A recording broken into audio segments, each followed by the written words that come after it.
Hey guys, welcome to excuse me, Friday Night Bible Study as we are explaining the rapture and the second coming of Jesus, doing a deep dive and exhaustive study of eschatology, the study of end times. And so, again, we have been on this journey on Friday nights, unpacking, um, again, eschatology. Probably after this, we'll move on to some other um, hmm, some other subject or topic, whatever. But this is a deep dive that we're doing on eschatology, a very deep dive study. So one of the my purpose was to not just mention, but talk about end times, and end times is a very you know a lot of people want to know about end times. So I wanted to just let's talk about end times in depth. Okay. Now, acknowledging there are different views on eschatology, um, the rapture, when the rapture is going to happen, acknowledging there are very various views, and which is one of the reasons why, excuse me, I wanted to do this deep dive. Let's look at all of the scriptures. Let's look at all of the verses on again eschatology, and I want to do something a little different though. Now, um, in explaining the rapture, I mean, where we're going to come back to is I'm breaking down end times because I'm making my case for what is called the pre-tribulation rapture position. And what that is, there are three commonly held views when we talk about, again, end times, which is the study of the, prophetic prophecies. And I mean, that's important too to understand that God has given us extensive revelation of the end times. In other words, what's going to happen at the end of the age. But what does that mean? The end of the age. I'm going to pull it up in a minute here when I find it. Thought I had it, but I don't. Um, but I'll get there. All right. So, what when we talk about the end of the age? So let's take a look at this image that I use, an artist's rendition of Daniel's or Nebuchadnezzar's dream found in Daniel's chapter 2. It is a prophetic picture from Nebuchadnezzar's day to the end of the age or world. Okay? So if you go all the way back to the beginning of man, which is Genesis, Adam, you see as the story unfolds, God creates Adam. Had Adam obeyed God, and again, this is only speculations. We don't have a speck of information. We really don't even have enough to make an intelligent hypothesis. We just know that what we do know, Adam sinned and everything changed. We can speculate, we can think what would have happened if Adam had not sinned. But so now depending on how you want to do a timeline, 6 to 10,000 years, okay, how would the world be if Adam had not sinned? And again, it's just speculation. Now I do think we can gather some insight in terms of we know the world would be perfect, climate would be perfect. I don't know if by now we'd be wearing clothes. Excuse me. If by now we'd be wearing clothes. You know, remember Adam and Eve was naked. Childbirth certainly would have been a lot better. Wouldn't have been no pain. Um, there would not have been no curse, no sickness, no pain, no death. Okay. Um, so we can surmise that the population, and again, we don't even know because of when Adam sinned, how the curse, how the curse happened. The curse changed the whole landscape, you know, um, to really kind of be funny. Who knows how Greenland would have been? And so we, been following what the president wants to do with Greenland. Well, think about how much land space that is. In fact, if you really think about just how much land space is out there. So when people think about population control, that's an ideology from people. We have plenty of land. We're not over, the earth is not overpopulating. That's some people who come up with that, right? You go 30, well, I'll get this bit. Go an hour in any direction in any major city. You got open land. Okay, anyway, so so now, but Adam sinned, and then everything changed. And from that point, you see man's living. Now, from a biblical perspective, you're looking at the Bible through a very narrow prism. One bloodline. Okay, just one bloodline. That's how you look at the Bible. So when you think about what's going on, the Bible did not really give us what's going on in South America, what's going on in Australia, what's going on in Asia, right? What's going on in India. We didn't. There are people there, but we don't. That's not the focus. But the world was going on. We know some things from history, but as far as um, you know, we don't have that much information. But man's time that increasingly grew more sinful, right? So increasingly more sinful, more sinful, more sinful. And it's going to continually grow throughout the Bible, through the trend line of the Bible. So now when we come to this prophetic picture here, which is about somewhere around the neighborhood of 590 BC, so 590 BC before Christ, 590 years before Christ, is when this prophetic picture, this revelation began, okay? And it was given by Daniel. The dream was given to Nebuchadnezzar, which he could not interpret. Daniel interprets it. And it is a prophetic picture of world dominating kingdoms from Nebuchadnezzar's day until the second coming of Jesus.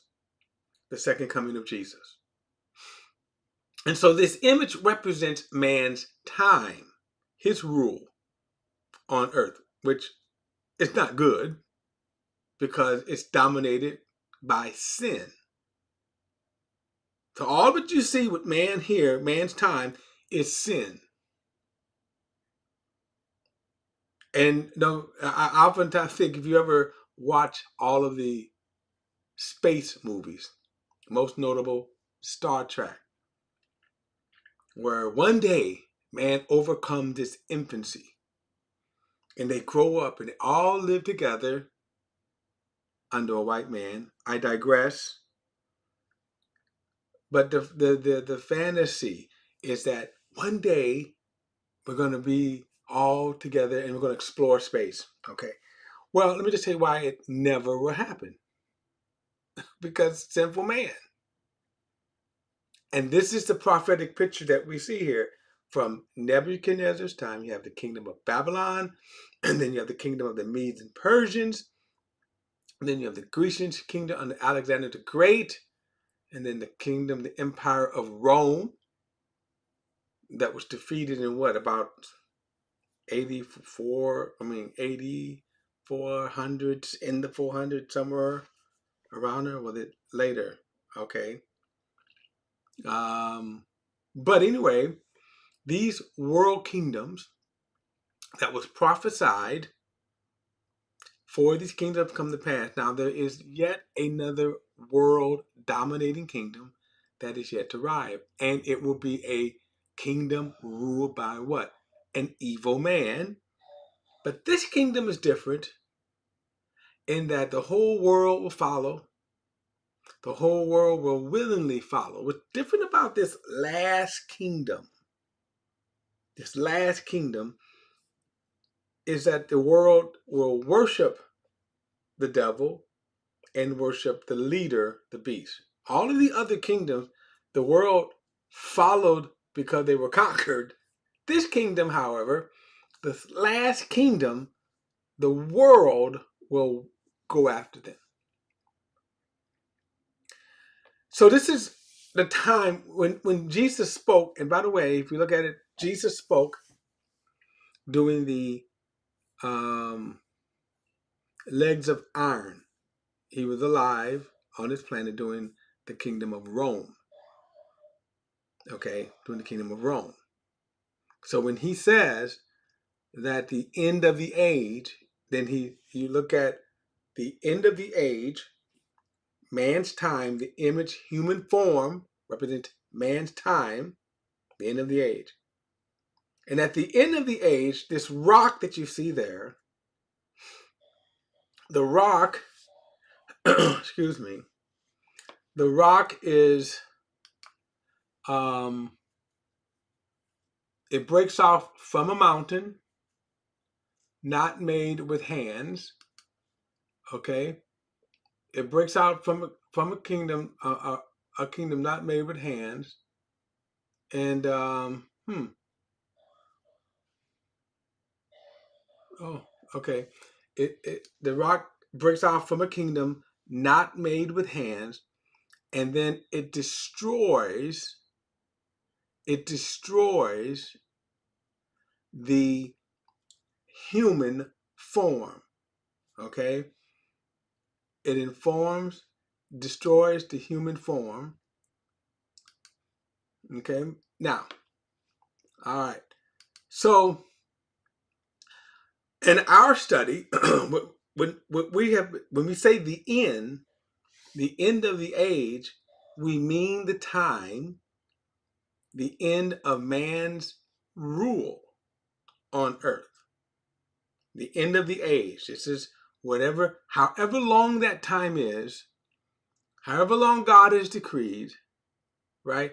It is the end of man's time or rule on earth. Man right now is in control. Even though we could say that he's in control, but yeah, spiritually he's ruled by Satan. But nevertheless, he's still in control. When we talk about man's will, understand that no one can ever make you do anything. You by choice do whatever it is that you choose to do.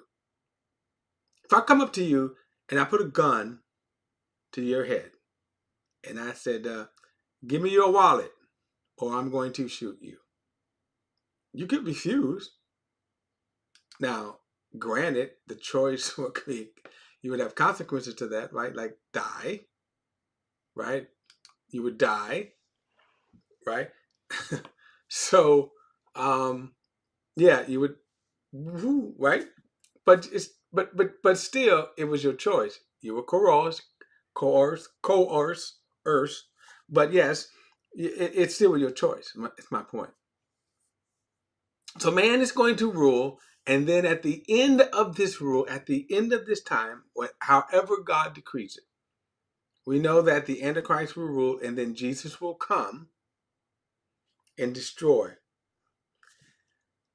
Where we at now in our study is we're talking about this kingdom, this time when Jesus will come and rule. We've talked about the 7-year tribulation period, okay? And I'm going to, after this, swing back around and talk about the rapture of the church.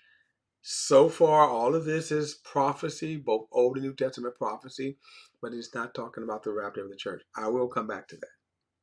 Where we at right now, because we have been talking, we have been using Revelations, the book of Revelation and Matthew 24 side by side, where Jesus gives us a pretty clear picture of end times.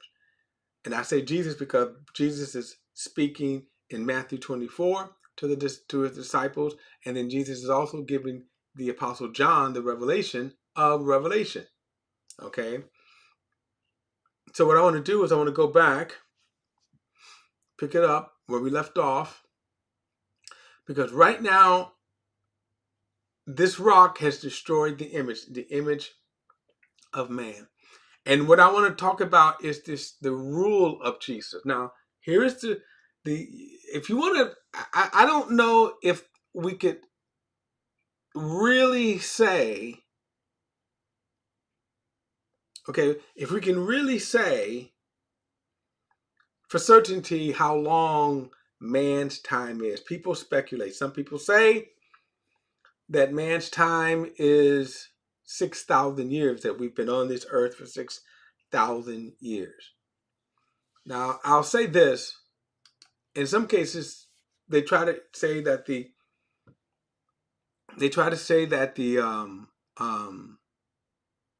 genealogies kind of prove that. The genealogies are not the best. When you read all the genealogies in the Bible, they're not absolute in terms of determining that man has been on this earth for 6,000 years. Okay, my point is, I don't think we have enough information to be able to say it with certainty. So my point is, whatever the time is, okay? So whatever the time is, whatever man's time is, so we've talked about that. It comes to an end violently by Jesus. So when he says the end, that's what he is referring to. So let's go pick it up. I want to read Matthew 24. And then I want to, where am I? Okay, you know what?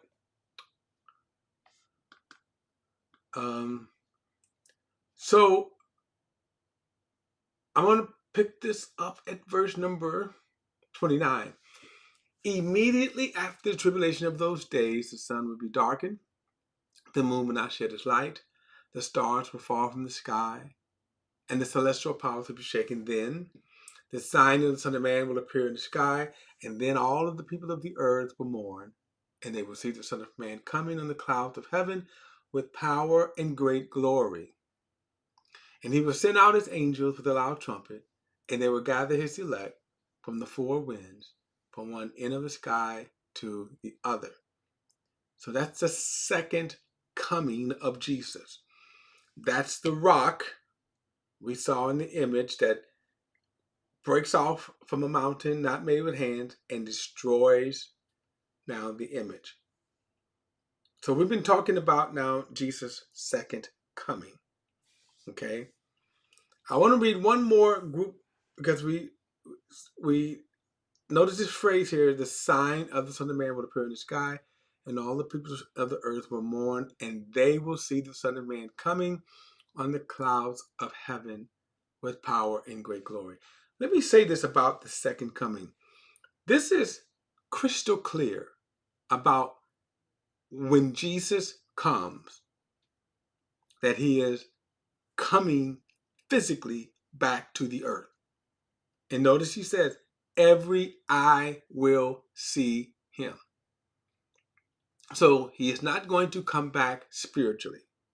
I say that because there have been people who have made false prophecies, like the Jehovah Witnesses, but I don't let's not only think that we can dump on them, but their 1914 failed prophecy that said Jesus was going to return. Many Christians do the same thing. In fact, I think we're about due, because it seems like in every generation we get a crackpot prophecy, and I think we're about due for another one where somebody will stand up and grab the attention and make a prediction that Jesus is coming back. And to date, every prediction has failed. Every one of them. And what is always funny to me, since I'm here, let me kind of go back. Look at verse 23. He says, if anyone tells you, then look, here is the Messiah, or over here, do not believe it.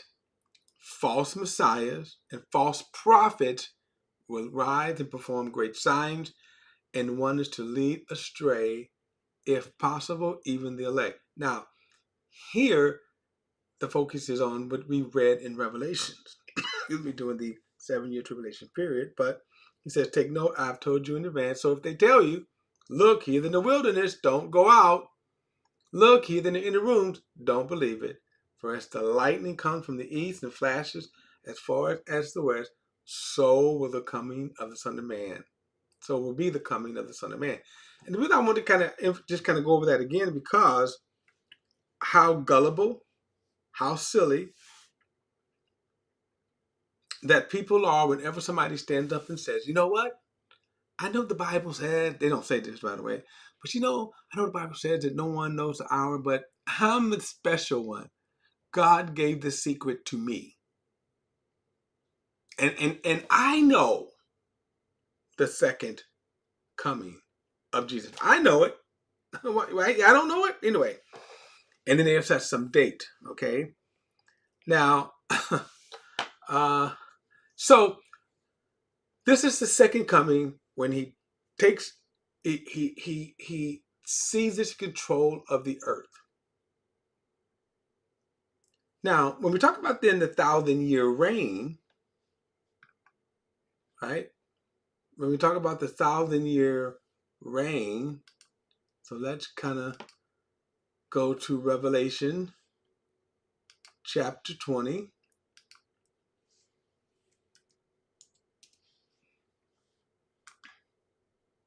So what happens? Verse 1, and I saw an angel coming down from the heaven with the key to the abyss and a great chain in his hand. He seized the dragon, that ancient serpent who is the devil. So just so you're clear who he's talking about. And he bound him for 1,000 years. He threw him into the abyss, closed it, put a seal on it, so that he would no longer deceive the nations until the 1,000 years were complete. After that, he must be released for a short time. Now, this is interesting here, because notice, Satan is bound. And then when you think about all of what's going on in the world, why does it happen? Because you always have Satan, and then the kingdom of Satan that incites man to sin. What's interesting here is that when Satan is bound and he's not around to incite man to sin, there is going to be peace on earth. Now, this is something very interesting to look at. So look at this, when Jesus comes back in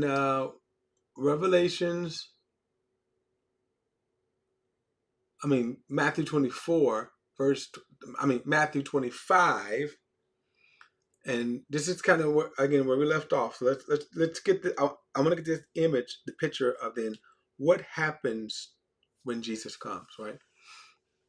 So he says, when the Son of Man comes in his glory and all the angels with him, he will sit on his he will sit on the throne of his glory.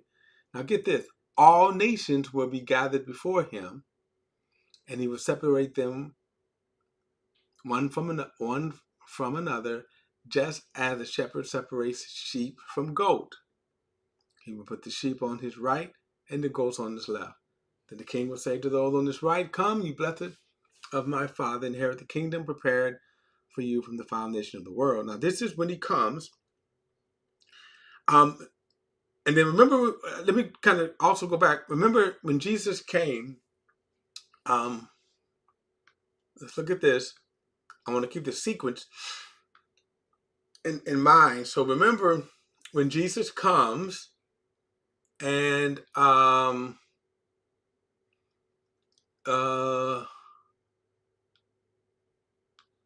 so verse number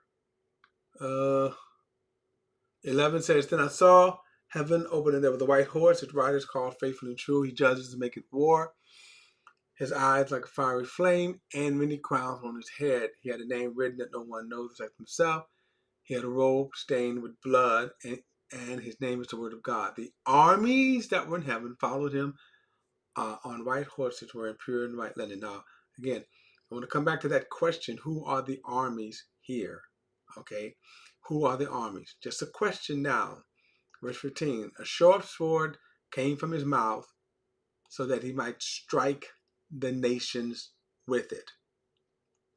Okay, so when Jesus comes, remember he comes and he judges and makes war in righteousness.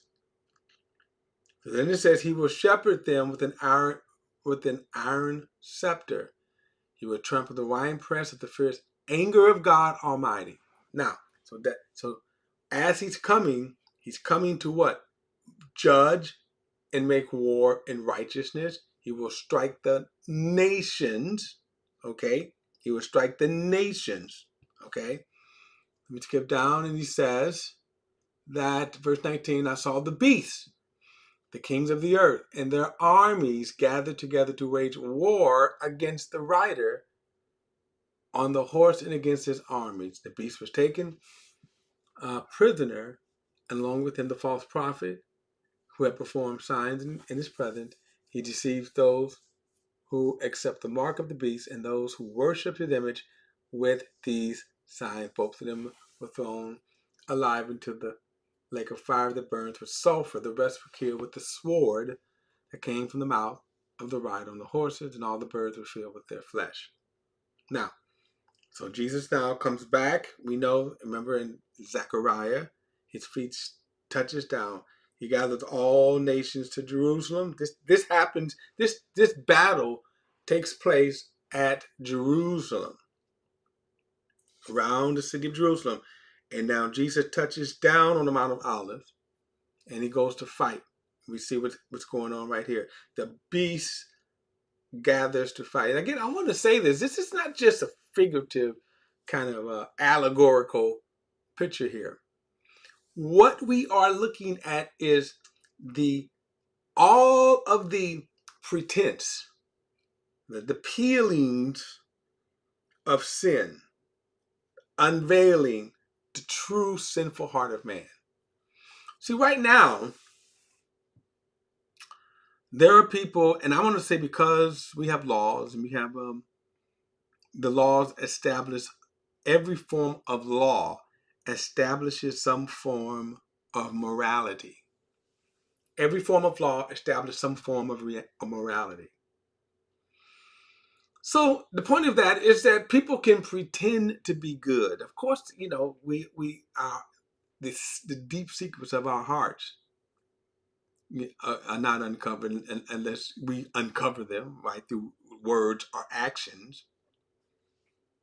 But during this period of time, man and the sin in its full strength will be exposed. And this is why you will see the arrogance of the beast who thinks he's going to actually fight against Jesus, King of Kings and Lord of Lords. They're going to gather, and they actually think they're going to fight him with the intent that their delusion is that they actually think they're going to win. So what did he do? Wipes them out in a single blow. Okay. So now we come to this. So then when we come back, and then he says here, he's now seized control of the earth. I don't know if y'all remember. Let me say this, speak this.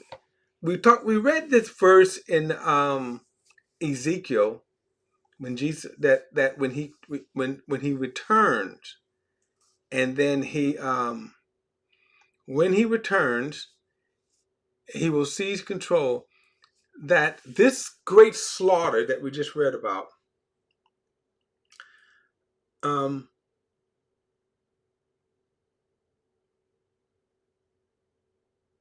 think I'm Facebook here is stuck in the loop. Okay. Let me go on here.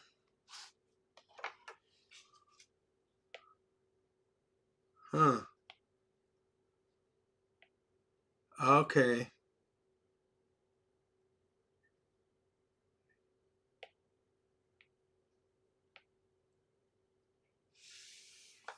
Let me see what's going on here. Okay.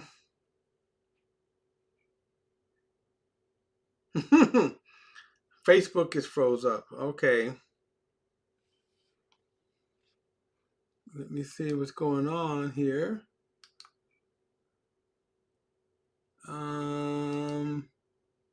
Okay. Facebook is froze up. All right. We're okay here. But it's Facebook. Got it. Well, let's see. Let me go on. Because sometimes it'll finish.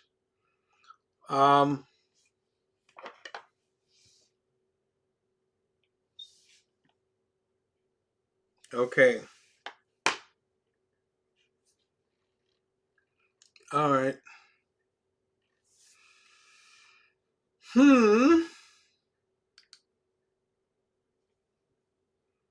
Okay.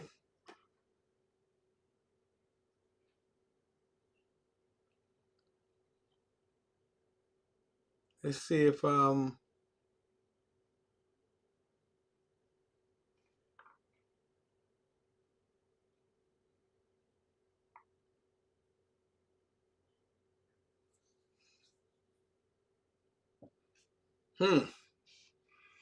right.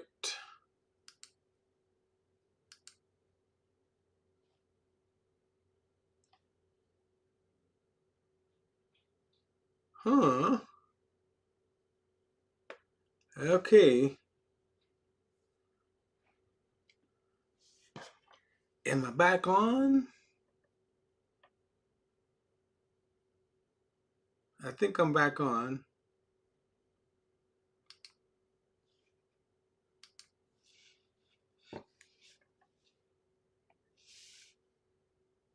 Okay. All right. I think I'm back on. No, I'm not back on yet. But let me finish out then, because I think it may catch up. All right. So now, Jesus comes back. His feet touch down, and now he cedes control. So then when he's touched down and he cedes control, notice this is what he says here. He will gather all the nations. Now that's interesting because at this time there will be nations that survive, right? There will be nations that survive.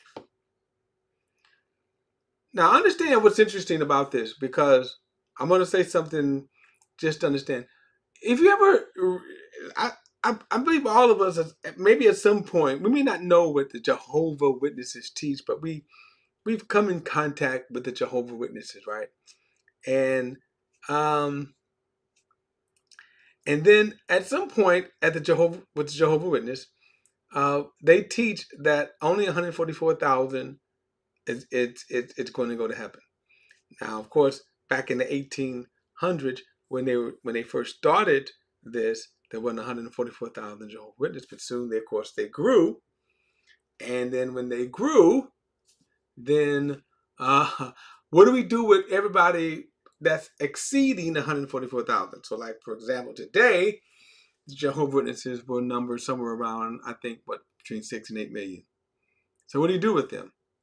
So then you say, well, let's throw them on earth. So then there's what's called now the earthly crowd, and then there's the chosen crowd. That's the perversion. Now, what is interesting about what Jesus is saying here is that now when he comes, that the nations, he's going to gather the nations. So watch what happens when he gathers the nations.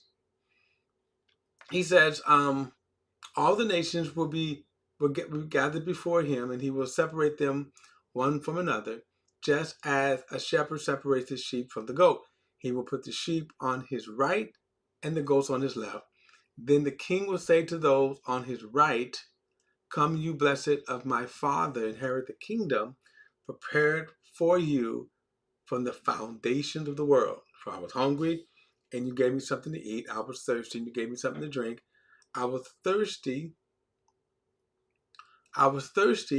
and you gave me something to drink. I was a stranger, and you took me in. I was naked, and you clothed me. I was sick, and you took me in. And I was in prison, and you visited me. Now, let me stop and say this too, because a lot of people will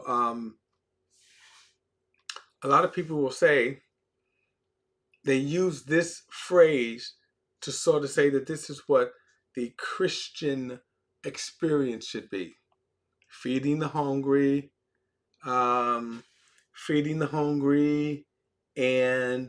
Christian. We may do that as a Christian. I did these things. Visited people in the hospital. I had a whole ministry of visiting people in the hospital.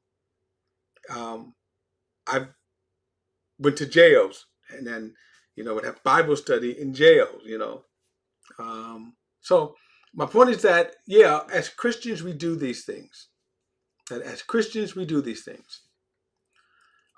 What I want to say is that this is not what Jesus is talking about here. What Jesus is talking about is nations, and then how the nations took care of or treated Israel. Okay? That's what we're talking about here. So and again, so when you hear people say this all the time, that is what they are. That is what they're talking. That's what he's talking about. They're misapplying this. All right. Okay. I think I'm back up. Look like I had some difficulties with my feed here. So, all right. All right. So look what it says right here. So I was naked and you clothed me. I was sick and you took care of me. And in prison you visited me. Then the righteous will answer him. Now get this. So who are the righteous here? The righteous are the sheep, the nations that he's gathered. He's sitting down. He's come back. He's sitting on his throne of glory. He's come back. And guess what? In Jerusalem, he's gathering the nations. The sheep are the good nations. The goats are the bad nations. This is what the good nations look like. Then the righteous will answer him, Lord, when did we see you hungry and feed you, or thirsty and give you something to drink? When did we see you a stranger and take you in, or without clothes and clothe you? When did we see you sick and in prison and visit you? And the king will answer them, I assure you, whatever you did for the least of these brothers of mine, you did it for me. So again, it's referring to, how the nations treated Israel. Then we say to those on his left, depart from me. You are cursed into the eternal fire prepared for the devil and his angels.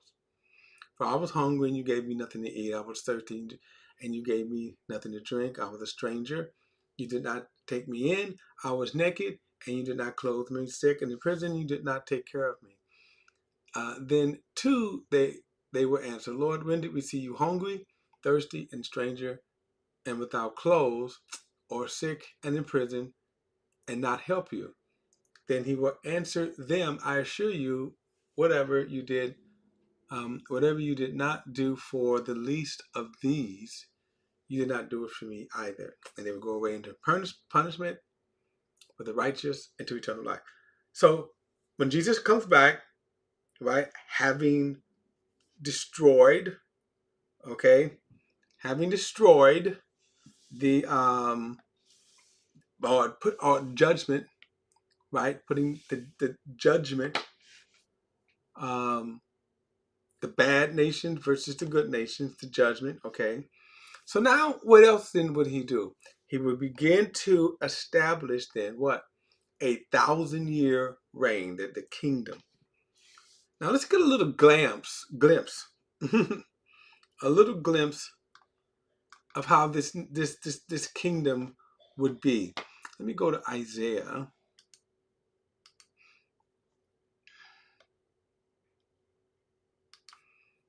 Let's look at Isaiah chapter 2.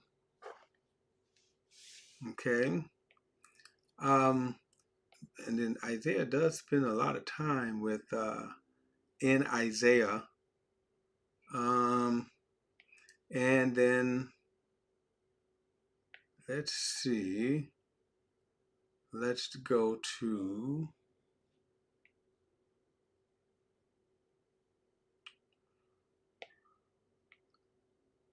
do I want, oh, here we go. All right, and I'm going to pull up Ezekiel. Okay.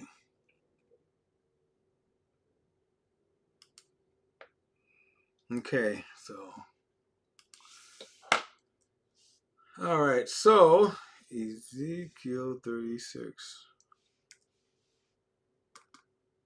All right. So let's look at Isaiah chapter 2, and then Isaiah chapter 2 verse 4. Do I want? Okay.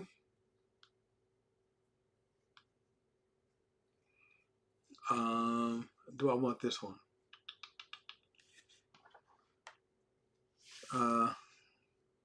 No, that's not the one I want. 11. Got the wrong one. Okay. Let's go to 11.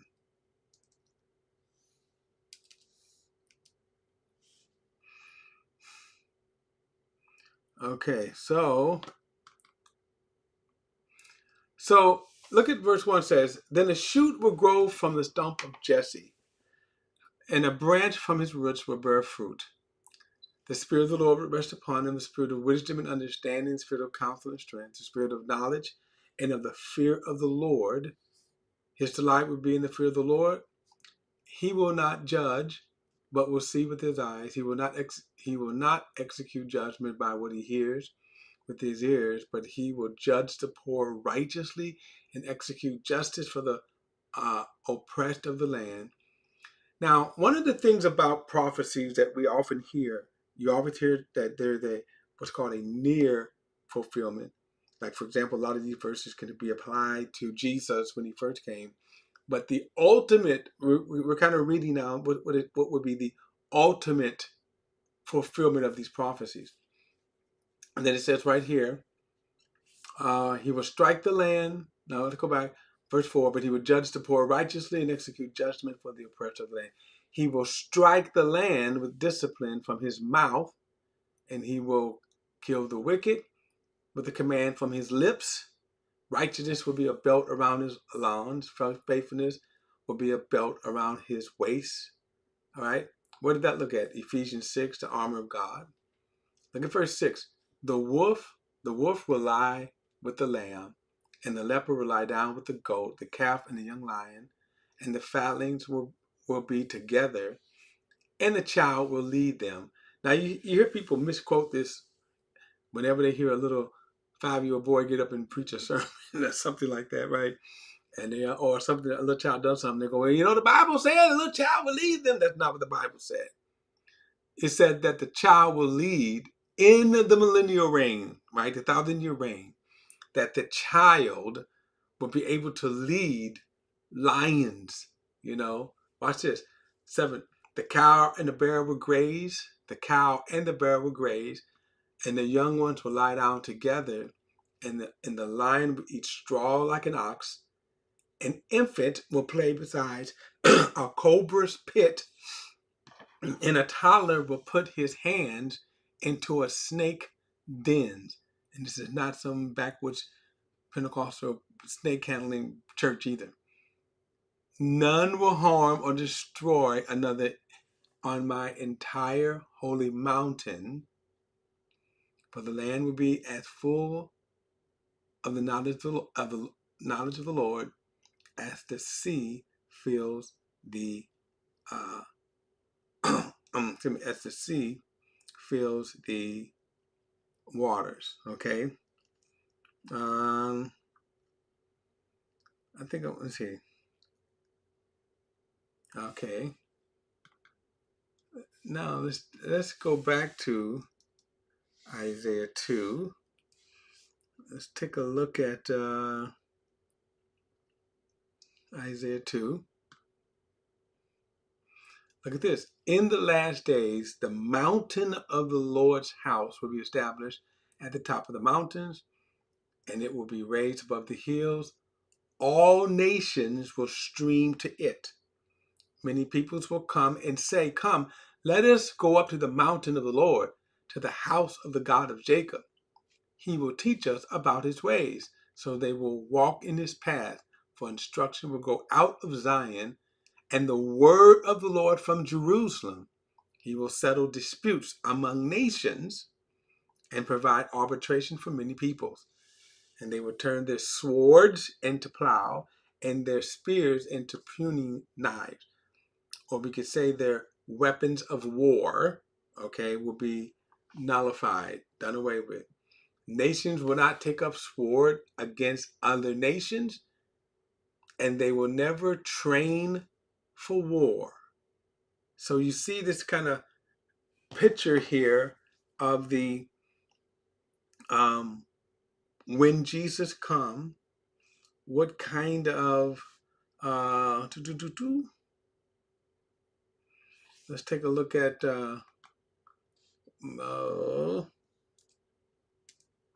let's see here, 9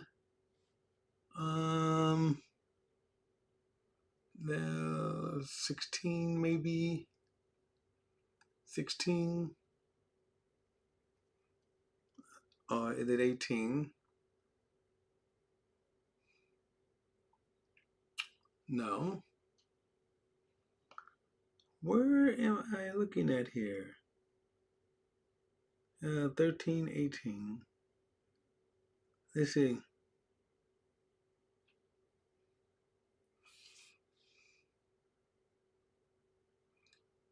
Okay.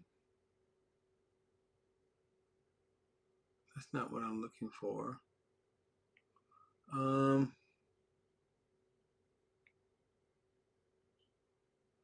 Well, let's go to 32. Let's see. Look at 32:18. Let's see. We're getting a nice little picture of how the Lord will come.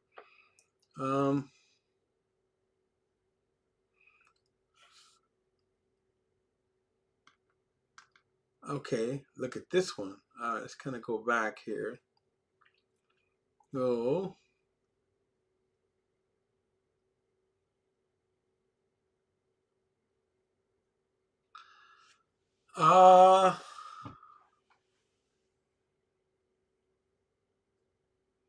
let's pick it up verse 15.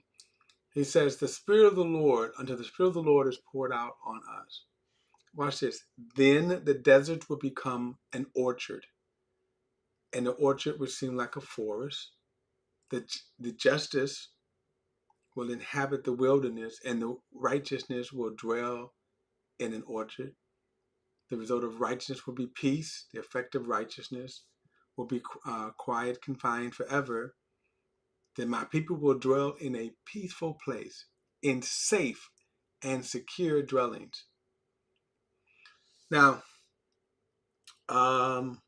there's one more I think I want to see. I'm going to try to get this here. How great is going to be doing this 1,000-year reign. Um,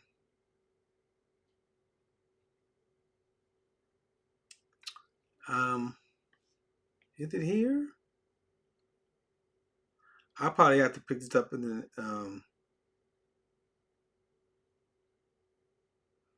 I want to show you the scripture that talks about how long, the longevity of life, and I can't find it here. I can't find it, the longevity of life.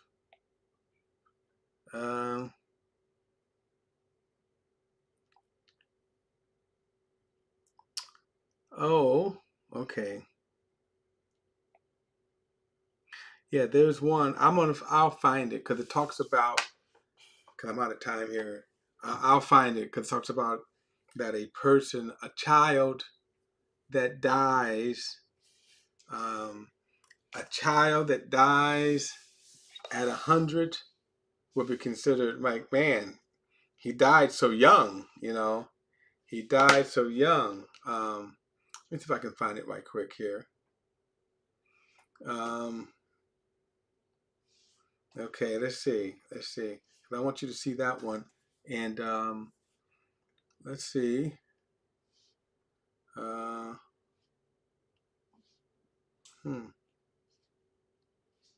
Okay. A child.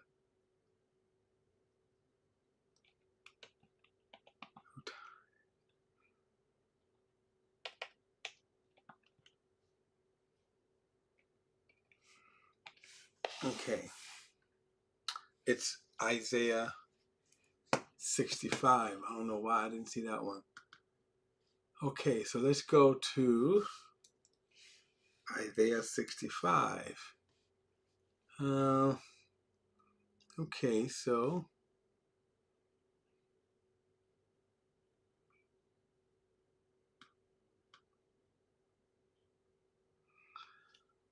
let's see.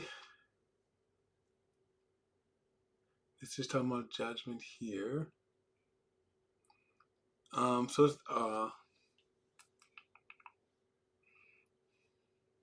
right, so verse 17 says, "For I will create a new heavens and a new earth. The past events will not be remembered or come into mind. Then be glad and rejoice forever in what I'm creating. I will create Jerusalem to be a joy and its people to be a delight. I will rejoice in Jerusalem and be glad in my people. The sound of weeping and crying will no longer be heard in her. A nursing infant will no longer live only a few days, or an old man not live out his days. Indeed, the youth will die at 100 years old, and the one who misses 100 years will be cursed. And the people will build houses and live with them, and plant vineyards and eat fruit. They will not build and others live in them. Ukraine. Anyway, and they will not build and others live in them. They will not plant and others eat. For my people will live. My people's lives will be like the lifetime of a tree. My chosen ones will fully enjoy the work of their hands. All right, so I'll stop here. Probably pick it up a little next time. The picture we get when Jesus comes, okay, the picture we get when Jesus comes is that he is going to create a world, peaceful world, and that what's called the millennial reign,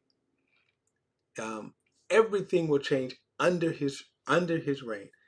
under his reign, everything will change. Now I'm going to pick this up next week because we're going to go back to after 1,000 years when Satan is released. Okay, when Satan is released. And I want to talk more about too how to process that, right? Like the why. I'm not going to be able to give you obviously the answer to the why, but the idea that when Jesus comes, as you say, he sits down, he judges the nations, but then he begins to rule. I want to talk about that more. That's just a little glimpse right there when we talk about the how peaceful the earth will be, where you will not have to worry about a poisonous snake, a cobra, a rattlesnake. I mean, even a child will be able to play, you know, in their den, and you won't have to worry about and being attacked by a lion and all these, you know, the dangerous um, predatory animals. There will be no predatory animals. In fact, he says that the lion will eat straw, just like the ox. But I want to talk more next week about too how again some things about life is going to be. I kind of dabbed in it about when the Jehovah Witnesses believe that there's going to be people on earth. They were kind of like there was kind of like a half truth to that. They perverted it in another way, but there will be people on the earth occupying the earth, and I'll get more into that next week. All right, guys. Again, it seemed like I had a lot of feed problems as well with here. So at least I don't know from my end when I was looking at it, a lot of things froze out. So apologies for that. All right, guys. Don't forget to like and share this video and subscribe to BP the Bible Perspective. And as always, if you have a thought or comment,